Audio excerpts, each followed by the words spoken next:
তোমাদের সামনে SSC group D এবং গ্রুপ সি খুব শীঘ্র নোটিফিকেশন হতে যাচ্ছে, সেই দিকে লক্ষ্য রেখে আমি এর আগে কয়েকটা ম্যাথের ক্লাস করেছি, কিন্তু আমার মনে হচ্ছে যে তোমরা এখনো ম্যাথে অনেকের মধ্যে কনফিডেন্ট আনতে পারো।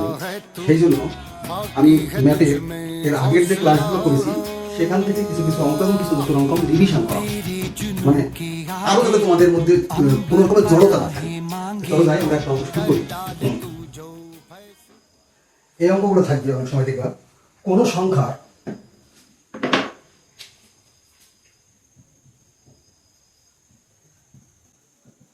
কোনো সংখ্যার 35% সমান 91 হয়, তাহলে সংখ্যাটি কত? এই ধরনের কোশ্চেন কম্পিটিটিভ এক্সামিনেশনে প্রায়ই থাকে, কিন্তু এই ধরনের অঙ্কগুলো খুব ছোট্ট, কিন্তু আমরা পরীক্ষার সময় তখন আমরা খুঁজে পাইনি কিভাবে এর সলিউশনগুলো করবো। এর খুব শর্টকাট একটা সলিউশন আছে, তোমরা মনে রাখবে যে যে সংখ্যাটা পার্সেন্টেজের পাশে যে সংখ্যাটা থাকবে, ছোট্ট কথা মনে রাখবে, পার্সেন্টেজের পাশে যে সংখ্যাটা থাকবে সেই সংখ্যাটা আমি উপরে লিখব, আর যেটা পার্সেন্টেজ আকারে থাকবে সেটা আমি নিচে লিখব।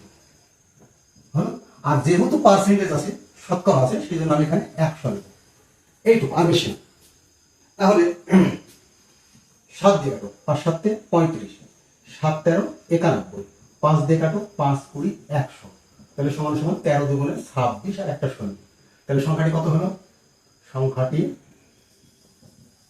207। কত ইজিলি হয়ে যাবে। আমরা অনেক সময় খুব পরীক্ষার সময় যেহেতু আমরা একটু টেনশনে থাকি, আমরা অনেক সময় কোশ্চেন দেখে নার্ভাস হয়ে যায়, কিভাবে করব, হ্যাঁ সময় বেশি নষ্ট হচ্ছে, আমাদের মধ্যে একটা টেনশন শুরু হয়ে যায়। তো সেই জন্য এটা মাথায় রাখবে, এই ধরনের অঙ্কগুলো আমরা এইভাবে সলিউশন করবো। যেমন আরেকটা অঙ্ক দিচ্ছি, তাহলে আরো ক্লিয়ার হয়ে যাবে। কোনো সংখ্যা 108% যদি কোনো সংখ্যা 108% যদি 189 হয়, তাহলে সংখ্যাটি কত? প্রত্যেকে দেখো, চেষ্টা করো 4 থেকে 5 সেকেন্ডের মধ্যে তোমরা সলিউশনটা করো। চেষ্টা করো প্রত্যেকে একবার, আগে এটাকে ফলো করো। কিভাবে করলাম, কি বলেছিলাম, যে পার্সেন্টেজের পরে যে সংখ্যাটা থাকবে সেই সংখ্যাটা আমি উপরে নেব, পার্সেন্টেজ যেটা থাকবে সেটা নিচে নেব, আর শতকরার জন্য আমি 100 নেব। বলো তোমরা এবার, আমি যদি এটাকে 2 দিয়ে কাটি 54, 2 দিয়ে কাটলে 50 হবে, তাই তো? আমরা যদি এটাকে 9 দিয়ে কাটি, তাহলে 6 9 54, 9 দিয়ে কাটলে 9 2 18, 9 কে 9। এটাকে যদি আমরা 3 দিয়ে কাটি 2 হবে, এটাকে 3 দিয়ে কাটলে 7 হবে, এটাকে যদি আমি 2 দিয়ে কাটি তাহলে 25 হবে, সমান সমান 7 25 175। তাহলে সংখ্যাটি কত হলো? সংখ্যাটি 175। কত ইজিলি অঙ্কগুলো হয়ে যাচ্ছে, অথচ অঙ্কগুলো পড়ে মনে হচ্ছে কিভাবে শুরু করবো। তো সেই জন্য কম্পিটিটিভ এক্সামিনেশন তো তোমাকে সলিউশন তো করতেই হবে, কারেক্ট অ্যান্সার করতে হবে, পাশাপাশি তোমাকে সময় বাঁচাতে হবে। চলে যাই পরবর্তী অঙ্কে আমরা। আশা করি এটা তোমাদের খুব ভালো লেগেছে এবং খুব ইজি একটা অঙ্ক।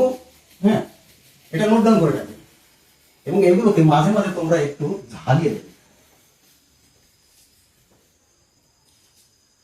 আমরা বিগত দিনে একটা অঙ্ক করেছিলাম, যেমন ধরো 10 টাকায় 5টি লেবু কিনে 15 টাকায় 6টি দরে বিক্রি করলে শতকরা কত লাভ হবে? এগুলো তো আমরা বিগত ক্লাস আমি করেছি, তবু অঙ্কটা কেন করছি যদি তোমাদের আবার স্মরণে চলে আসে। এটা অনেকগুলো সিস্টেম আছে, অনেকগুলো পদ্ধতি আছে। আজকে আমরা একটা অন্য পদ্ধতিতে করবো, একটা অন্য পদ্ধতি আমরা শিখব। কি না, আমি 10 টাকায় কিনেছি কটা? 5টা, আর 15 টাকায় আমি 6টি বিক্রি করছি, এই তো। তাহলে আমরা এই কোনাকুনি গুণ করে নিই। তাহলে কোনাকুনি যদি গুণ করি তাহলে 6 10 60 হলো, আর এই কোনাকুনি গুণ করলে এটা হলো 5 15 75। তাহলে এটা হচ্ছে কস্ট প্রাইস আর এটা হচ্ছে সেলিং প্রাইস। তাহলে এই টাকাটাই কিনেছি, এই টাকাটাই বিক্রি করেছি, তাহলে লাভ কত হলো? 15 টাকা। আমাকে কি বের করতে বলেছে? শতকরা লাভের হার বের করতে বলেছে। তাহলে আমি 60 টাকার মাল কিনে লাভ করলাম কত টাকা? 15 টাকা। 1 টাকার মালে কত টাকা লাভ পেলাম? 15/60। 100 টাকার মালে কত লাভ পেলাম? তাহলে এই শূন্য কেটে দিলাম, 3 দিয়ে কাটলে 2, 3 দিয়ে কাটলে 5, 2 দিয়ে কাটলে 5, তাহলে 25% লাভ করলাম। এই ধরনের অঙ্ক তোমরা পাবে, একবার শিওর এই ধরনের অঙ্ক তোমরা পাবে। ঠিক আছে, তাহলে আগের অঙ্ক এই অঙ্কটা করানোর উদ্দেশ্য হচ্ছে তোমাদের রিভিশন হয়ে যাবে, নোট ডাউন করে রাখো। ঠিক আছে, আচ্ছা চলো যাই।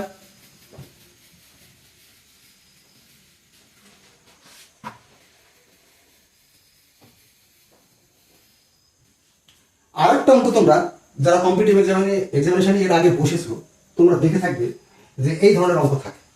কিরকম? ধরো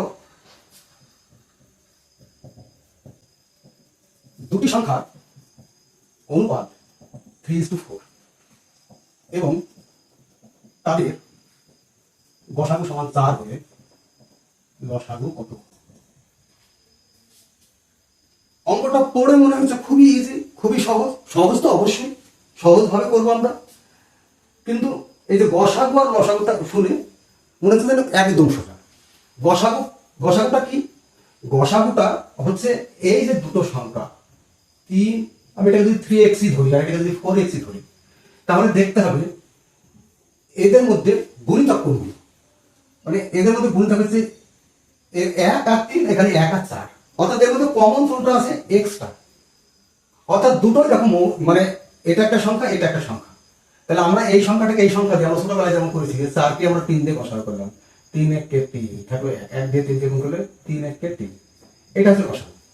অর্থাৎ এই দুটো সংখ্যার মধ্যে কমন সংখ্যা হচ্ছে এক্স। তাহলে কমন সংখ্যা যদি এক্স হয় তাহলে এটাই গসাগু। তাহলে এক্স সমান এখানে কি বলেছে? 4।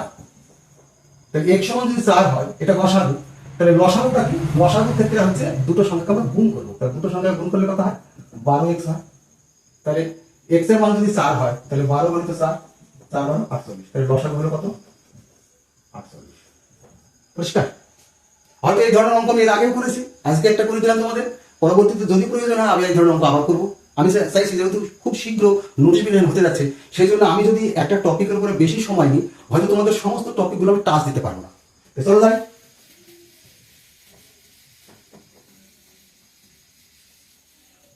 ধরো একটি দ্রব্য 7200 টাকায় বিক্রি করলে 20% লাভ, দ্রব্যটির ক্রয় মূল্য কত? এইরকম অনেক ক্ষেত্রে ক্রয় মূল্য বের করতে দেয়, আবার অনেক ক্ষেত্রে বিক্রয় মূল্য বের করতে দেয়। তাহলে আমরা ক্রয় মূল্য বের করবো, আমরা দুটো উদাহরণ দেবো, তাহলে ক্রয় মূল্যের আমাদের সলিউশনটা হয়ে যাবে। আবার কিভাবে বিক্রয় মূল্য বের করতে হয় তার যদি আমরা দুটো তিনটে উদাহরণ দিই তাহলে সেটাও ক্লিয়ার হয়ে যাবে। তাহলে আমরা যখন ক্রয় মূল্য বের করবো তখন আমরা কি করবো? কত টাকা আমরা বিক্রি করেছি? 7200 টাকা হলো। এবারে যে টাকাটা আমার লাভ হলো 20% লাভ হলো, তাই তো?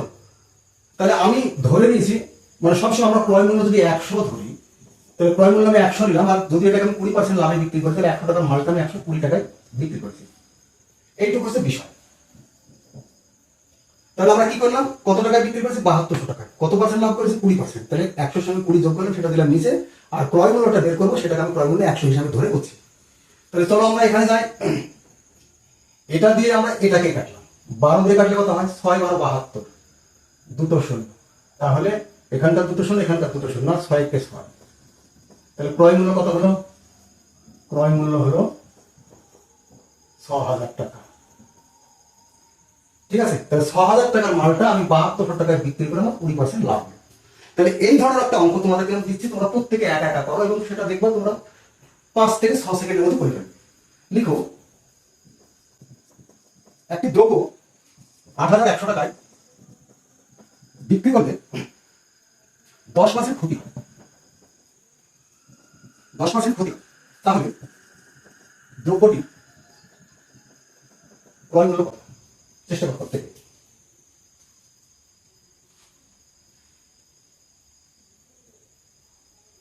ইজি না? দেখো খুব ইজি। আমি উপরের অঙ্কটা মুছে দিলাম। তাহলে কি বলেছিলাম আমরা? আমরা বলেছিলাম যে টাকাটায় বিক্রি করেছি সেটা লিখবো। যেহেতু এখানে শতকরার কথা বলা হয়েছে, আমি ক্রয় মূল্যটা 100 ধরেছি, 100 দিলাম। আর এখানে 10% ক্ষতি হয়েছে, তার মানে 100 টাকার মালটা 10% ক্ষতিতে বিক্রি করেছে, মানে 90 টাকা বিক্রি করেছে। তাহলে আমি এটা দিয়ে যদি এটা কাটি, আমি এই শূন্যটা কেটে দিলাম, আগে এই শূন্যটা কেটে দিলাম, তাহলে 9 থাকলো, 9 9 81, একটা শূন্য 90, তাহলে সমান সমান কত হলো? 9 আর 3টি শূন্য, 9000 টাকা। তাহলে দ্রব্যটির ক্রয় মূল্য কত? 9000 টাকা। পরিষ্কার? নোট ডাউন করো তোমরা এটা। এবারে আমরা এর উল্টো অঙ্কটা করবো, যে আমরা ক্রয় মূল্য বের করলাম, এবারে আমরা বিক্রয় মূল্য বের করবো কিভাবে।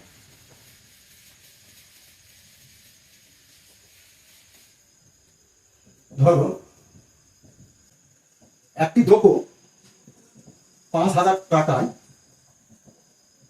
বিক্রি করলে 15% লাভ হয়, তাহলে দ্রব্যটির বিক্রয় মূল্য কত? একই অঙ্ক, একটু বুদ্ধি খারাপ থাকবে।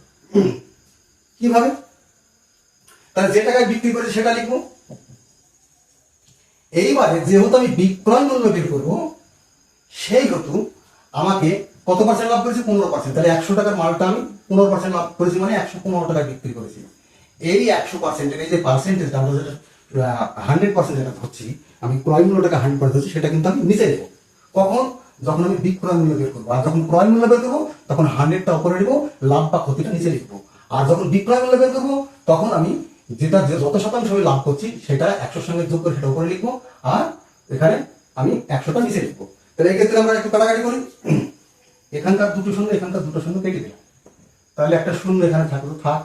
5 5 25, হাত থাকে 2, 5 11 55, আর 2 57, তাহলে 5750 টাকা হচ্ছে এর বিক্রয় মূল্য। পরিষ্কার? তাহলে আরেকটা অঙ্ক করি আমরা এই ধরনের। একটি দ্রব্য 4000 টাকায় বিক্রি করলে 30% ক্ষতি হয়, তাহলে দ্রব্যটির বিক্রয় মূল্য কত? আমি কিচ্ছু বলবো না, তোমাদের অঙ্কটা একা একা করতে হবে।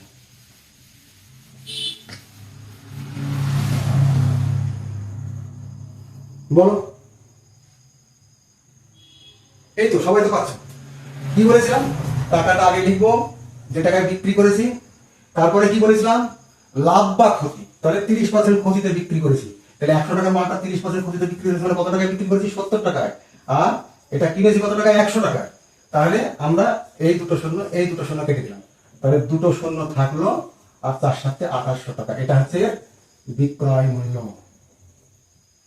কত ইজি? তাহলে আজকে আমরা বিক্রয় মূল্য বের করা শিখলাম, ক্রয় মূল্য বের করা শিখলাম।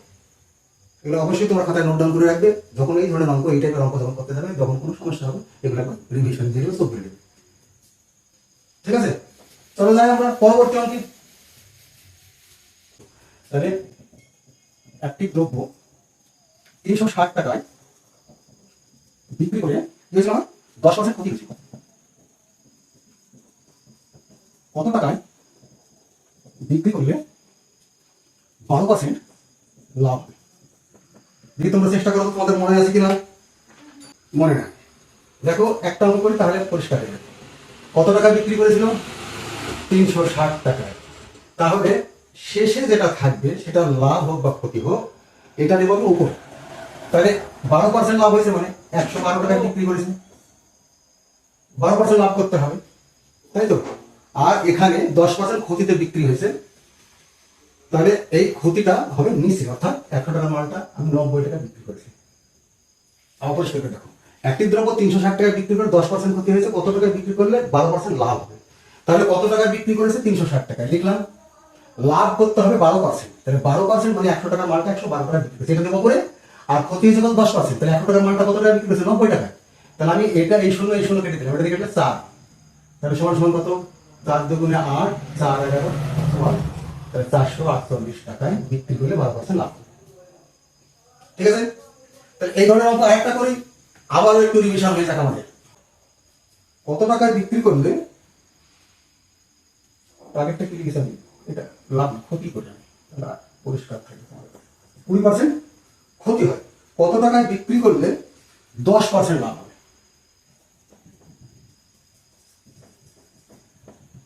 করো তোমরা প্রত্যেকে। চলো যাই দেখি কি হয় ক্যালকুলেশন। কি বলেছিলাম, কত টাকা বিক্রি করেছে?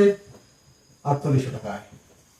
আর কি বলেছিলাম, যেটা লাভ করতে হবে সেটা ওপরে, তাহলে 10% লাভ করেছে, তার মানে 100 টাকার মালটা 110 টাকায় বিক্রি করেছে।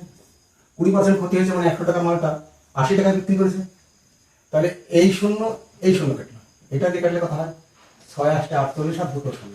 তাহলে এটাকে গুণ করলে 6 11 66 আর দুটো শূন্য, এত টাকায় বিক্রি করলে 10% লাভ হবে। আশা করি পরিষ্কার তোমাদের এই অঙ্কগুলো আবার একটু রিভিশন হয়ে গেল। নোট ডাউন করে রাখো। আমরা একটু নতুন অঙ্কের দিকে যাবো আজকে। গড় গতিবেগ কত? এই অঙ্কগুলো আমরা অনেক সময় মুখে মুখে করার চেষ্টা করি। ক্যালকুলেশন কি, গেল 20 কিমি বেগে, এলো 30 কিমি বেগে, তাহলে আমরা দুটোকে যোগ করে 2 দিয়ে ভাগ করি, কিন্তু উত্তর আমাদের হবে না, মিলবে না, সেটা ভুল। এই ধরনের অঙ্ক, গড় গতিবেগের অঙ্ক করার সময় তোমরা একটা সূত্র ব্যবহার করবে। কি সূত্রটা? 2xy by x plus y, এই সূত্রটা। ঠিক আছে? তাহলে এই যে এটা একবার জ্ঞান একবার আসলো, অর্থাৎ দুবার জ্ঞান। তাহলে একটা গতিবেগ কত? x, আর একটা গতিবেগ y। ঠিক আছে? তাহলে সূত্রটা কি 2x by x plus y। তাহলে 2 গণিত x যদি আমি 20 কিমি ধরি, আর যদি এটা 30 কিমি এখানে আছে যেহেতু, আর এখানে x প্লাস y অর্থাৎ 20 যোগ 30, তাহলে এই ক্ষেত্রে গুণ করে এগুলোতে গুণ 2 গণিত 20 গণিত 30 বাই 50। ঠিক আছে? আমি যদি এটাকে 2 দিয়ে কাটি তাহলে 25 হলো। 25 কে 5 দিয়ে কাটলে 5, 5 দিয়ে কাটলে 6, 5 দিয়ে কাটলে 4, তাহলে 4 6 24 কিমি পার ঘন্টা। মনে থাকবে, এই ধরনের ট্রেনের গতিবেগের অঙ্ক করতে গিয়ে যদি তোমাকে অ্যাভারেজ স্পিড বের করতে বলে, তোমরা এই সূত্রটা ব্যবহার করবে। মনে থাকবে?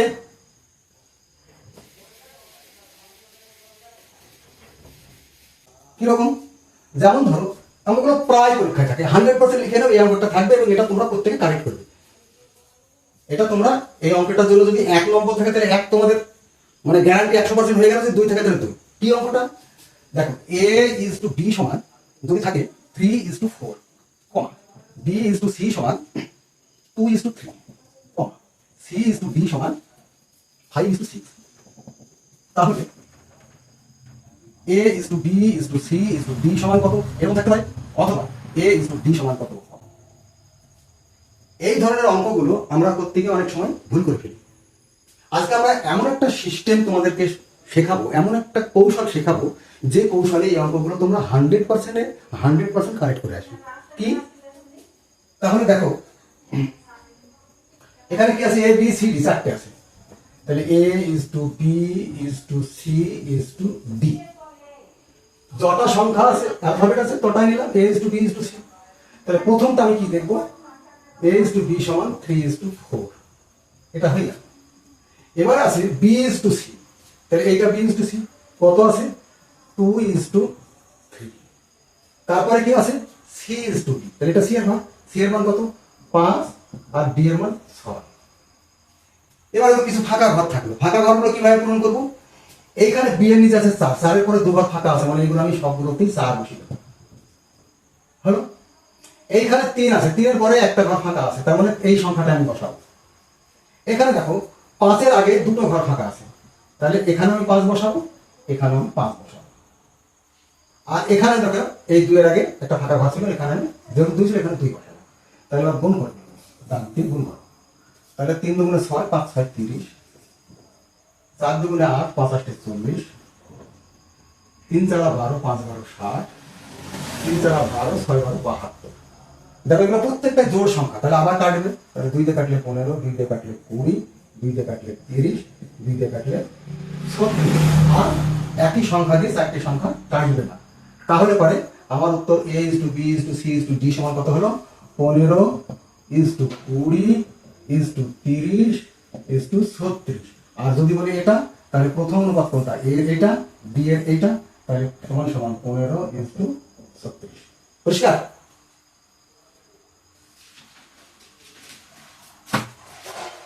তাহলে এই অঙ্ক তোমরা প্রত্যেকে একটা করো, এটা নোট ডাউন করে নাও। চলো যাই। কি?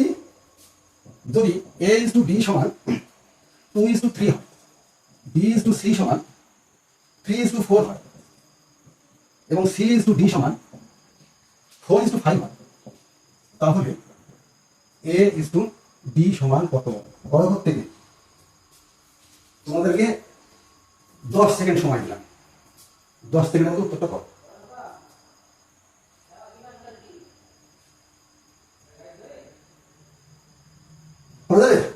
কি বলেছিলাম, যেহেতু এখানে কটা সংখ্যা দেওয়া আছে, A B C D চারটে দেওয়া আছে, চারটে অ্যালফাবেট আছে, আমি চারটেই নেব। প্রথম অনুপাতটা কত ছিল? 2:3। দ্বিতীয় অনুপাতটা কত ছিল? 3:4। তৃতীয় অনুপাতটা কত ছিল? 4:5। তাহলে এটার পাশে ফাঁকা ছিল, মানে এখানে যদি 3 আছে পরেরগুলো সবগুলো 3 বসিয়ে দেবো। এটার পরে 4-এর পরে একবার ফাঁকা আছে, মানে এখানে 4 বসিয়ে দেবো। এখানে 3-এর পরে ফাঁকা আছে, মানে এখানে 3 বসিয়ে দেবো। এখানে 4-এর পরে ফাঁকা আছে, মানে এটাও 4 হবে, এটাও 4 হবে। তাহলে গুণ করো, 3 × 6, 4 × 6 24, 3 × 9 4 × 9 36, 3 × 4 12, 3 × 4 12, 4 × 48, 3 × 4 12, 5 × 12 60। প্রত্যেকটা সংখ্যাকে 2 দিয়ে কাটা যাবে, তাহলে 12, এটা হলো 18, এটা হলো 24, এটা হলো 30। আবার 2 দিয়ে কাটা যাবে, 2 দিয়ে কাটলে 6, 2 দিয়ে কাটলে 9, 2 দিয়ে কাটলে 12, 2 দিয়ে কাটলে 15। তাহলে এটা প্রত্যেকটা আবার 3 দিয়ে ভাগ করা যাবে, 3 দিয়ে কাটলে 2, 3 দিয়ে কাটলে 3, 3 দিয়ে কাটলে 4, 3 দিয়ে কাটলে 5। অর্থাৎ A/D যদি করি তাহলে হবে 2:5, আর A/B/C/D যদি করি তাহলে হবে 2:3:4:5। পরিষ্কার? এটা নোট করে নাও। তাহলে আজকে আমরা কিছু অঙ্ক রিভিশন করলাম, কিছু নতুন অঙ্ক শিখলাম। আচ্ছা,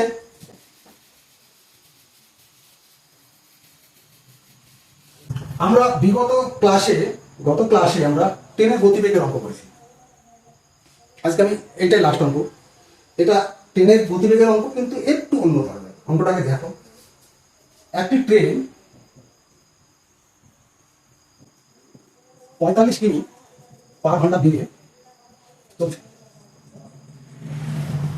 অপর দিক থেকে 5 কিমি/ঘন্টা বেগে এক ব্যক্তি হেঁটে আসছে।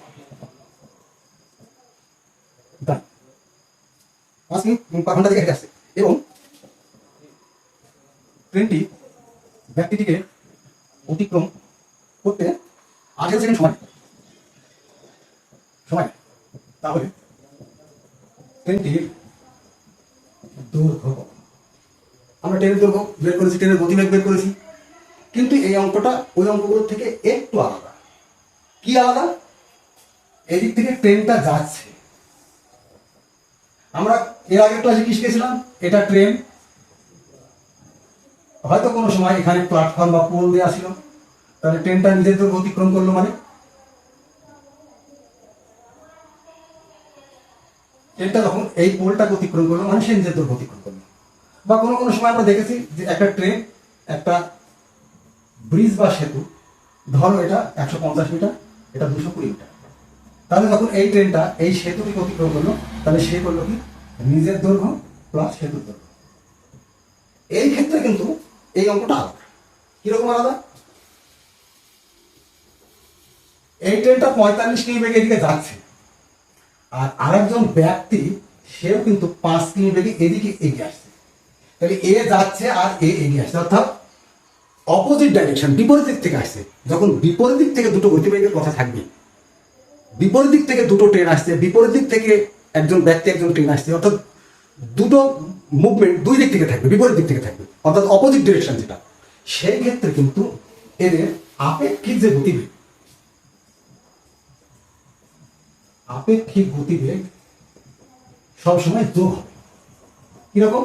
45 কিমি ট্রেনের গতিবেগ, ব্যক্তির গতিবেগ 5 কিমি, অর্থাৎ 50 কিমি এরা প্রতি ঘন্টায় যাচ্ছে বা আসছে বা এগিয়ে চলছে। তাহলে এই ক্ষেত্রে আমরা আপেক্ষিক গতিবেগ পেলাম 45 কিমি 5 কিমি। এবারে এই যে 45 কিমি, এটাকে আমি মিটার পার সেকেন্ডে নিয়ে আসি। তাহলে 50কে মিটার পার সেকেন্ডে নিয়ে আসতে হলে 5 দিয়ে 5/18 দিয়ে গুণ করতে হবে। তাহলে আমি এটা দিয়ে যদি 2 দিয়ে কাটি 9 হবে, 2 দিয়ে কাটলে 25 হবে। তাহলে 5 × 25 125/9 মিটার পার সেকেন্ড। তাহলে 1 সেকেন্ডে এত মিটার যাচ্ছে, তাহলে 18 সেকেন্ডে কত যাচ্ছে?